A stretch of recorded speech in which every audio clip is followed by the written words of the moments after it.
George Hibbs, Tribute Speech. When we think of the Holocaust, there are several names which immediately come to mind. These names may include Anne Frank, Elie Wiesel, or even Roman Polanski. But one name which does not come to mind, yet had one of the largest impacts, was Dietrich Bonhoeffer. Dietrich Bonhoeffer was a German Lutheran pastor, a theologian, and a devout anti-Nazi. He deserves praise not for these reasons, but because he was an agent of the Abwehr, and because even after he was arrested, he was still a public minister. Now, as I said previously, Dietrich Bonhoeffer was part of the Abwehr, an organization which led anti-Nazi efforts within Germany.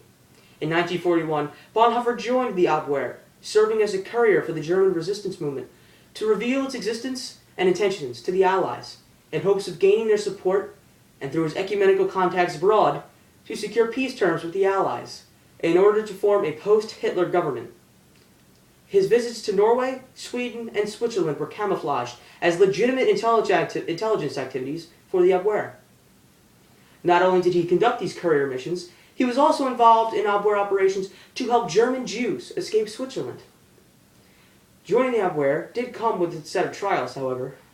Being an anti-Nazi organization, they planned many assassination attempts directed towards taking the life of Hitler. Bonhoeffer, being a Lutheran pastor, was taught to believe all life was sacred. So it must have been morally deprivating to have to come to terms with the fact that in order to be involved in this organization, he would have to be willing to plan the death of another human being. The final reason why Dietrich Bonhoeffer deserves praise is because even after he was arrested, he still continued his ministry. On April 5, 1943, Bonhoeffer was arrested, not as a result of his conspiracy, but because of a long-standing rivalry between SS and Abwehr for a monopoly over military intelligence.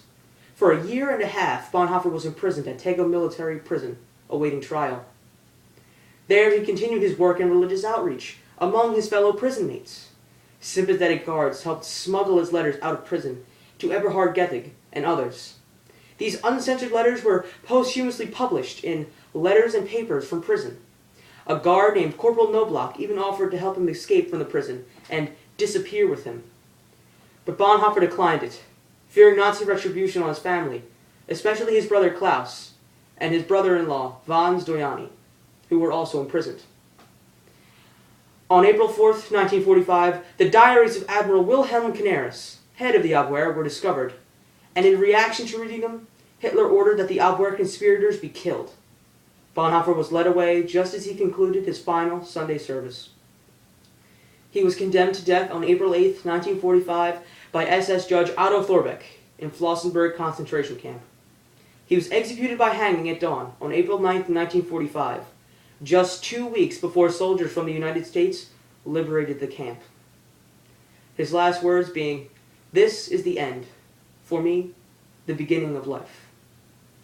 A man on the medical staff of the camp recalled, "I saw Pastor Bonhoeffer kneeling on the floor, praying fervently to God. I was most deeply moved by the way this lovable man prayed, so devout and so certain that God heard his prayer. At the place of execution, he again said a short prayer and then climbed the few steps to the gallows, brave and composed." His death ensued after a few seconds. In the almost 50 years that I worked as a doctor, I have hardly ever seen a man die so entirely submissive to the will of God. Dietrich Bonhoeffer was truly a man of God, who will be remembered for his service to his people. He has been commemorated by the Episcopal Church as a theologian and a martyr. The one thing I believe we can all take from the life of Bonhoeffer is steadfastness in one's beliefs. He was so passionate about knowing and teaching the truth that in order to do so, he was willing to sacrifice his own life. Thank you.